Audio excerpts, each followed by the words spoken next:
Assalamualaikum warahmatullahi wabarakatuh. Sahabat beriman, iblis adalah musuh abadi manusia. Sampai kiamat, ia akan menggoda dan menyesatkan Bani Adam. Banyaknya jumlah manusia tidak menyulitkan mereka karena mereka juga berkembang biak. Bagaimana iblis itu beranak pinak? Lalu, di manakah pasukan mereka yang begitu banyak tinggal? Masuk ke dalam golongan apakah iblis, jin, atau malaikat? Apakah iblis adalah malaikat atau jin? Sebelum mengetahui dengan cara apa iblis itu berkembang biak, kita perlu tahu bahwa ada dua pendapat di kalangan ulama mengenai makhluk Allah Subhanahu wa Ta'ala yang satu ini. Kelompok pertama mengelompokkan iblis sebagai bagian dari malaikat. Ulama yang berpendapat seperti itu adalah Ibnu Mas'ud, Ibnu Abbas, dan Sa'id bin Musayyib. Mereka mengatakan bahwa iblis itu adalah pemimpin para malaikat yang ada di langit dunia, langit yang paling bawah dari 7 lapisan langit. Kemudian Ibnu Abbas juga menambahkan bahwa iblis itu sebelumnya bernama Azazil. Ibnu Abbas juga pernah mengatakan bahwa iblis itu juga bernama Al-Haris.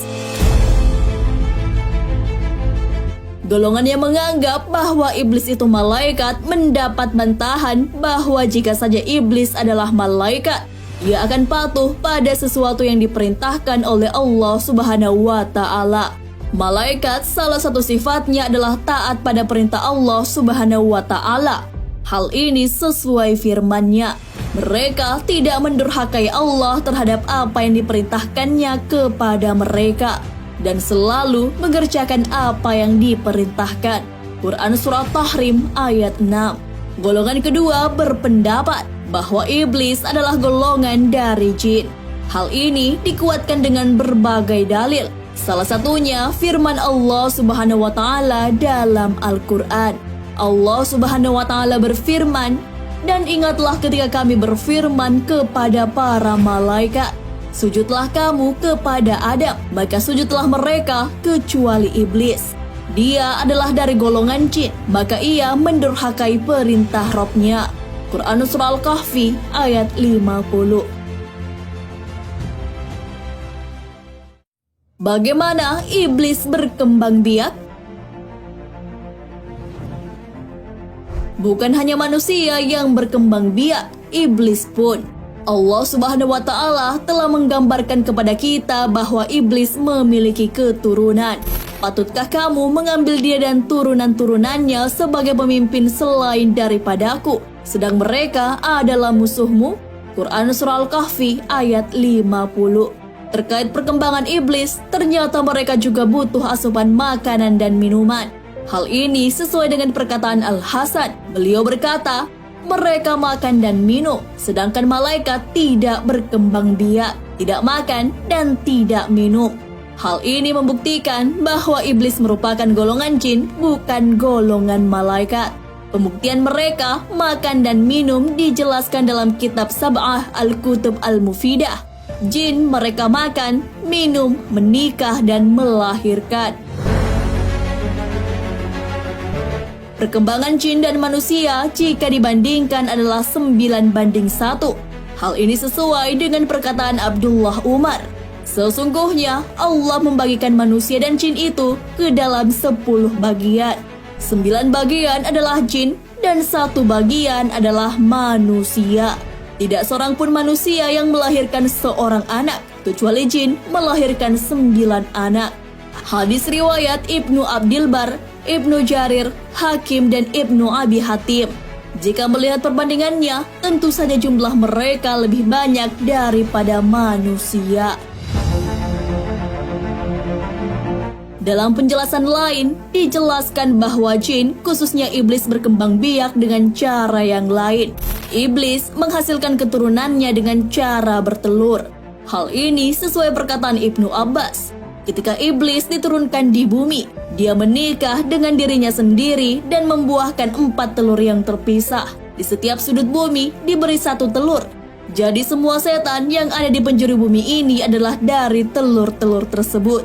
Penjelasan terperinci mengenai cara iblis bertelur terdapat dalam kitab tafsir Imam Al-Qurtubi.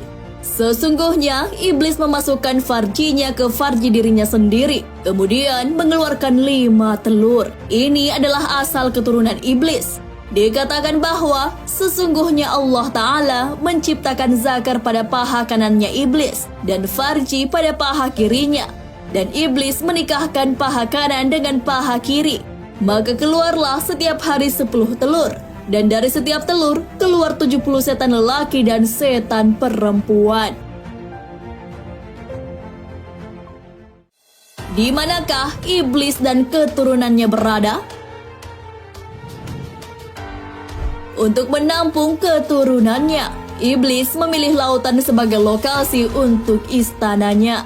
Mereka memilih lautan sebagai tempat istana karena lautan adalah daerah yang sangat luas. Pembuktian laut sebagai tempat istana iblis terdapat dalam kitab Al-Bidayah wan Nihayah, karya Ibnu Katsir. Beliau menjelaskan bahwa iblis mempunyai banyak tentara dan memilih lautan sebagai istana. Sehingga sana iblis ada di lautan. Telah Nabi SAW abadikan dalam hadisnya. Rasulullah SAW bersabda, "Apa yang kamu lihat? Saya melihat singgasana di atas lautan yang dikelilingi oleh beberapa ular." Jawab Ibnu Sayyad, "Dia telah melihat singgasana iblis." Sabda Rasulullah SAW. Hadis riwayat Ahmad. Nah, sahabat beriman, itulah penjelasan mengenai perkembangbiakan iblis. Iblis juga makan dan minum, bahkan melahirkan. Disebutkan juga bahwa iblis juga bertelur. Jumlah kelahiran iblis dan manusia memiliki perbandingan 9:1. Jika manusia melahirkan seorang anak, iblis beranak 9 kali lipat. Dengan jumlah yang banyak, mereka meminta kepada Allah Subhanahu wa Ta'ala untuk diberi kesempatan dalam menggoda manusia. Hal ini sesuai firman-Nya. Dia iblis berkata, "Terangkanlah kepadaku, inikah orang yang engkau muliakan atas diriku?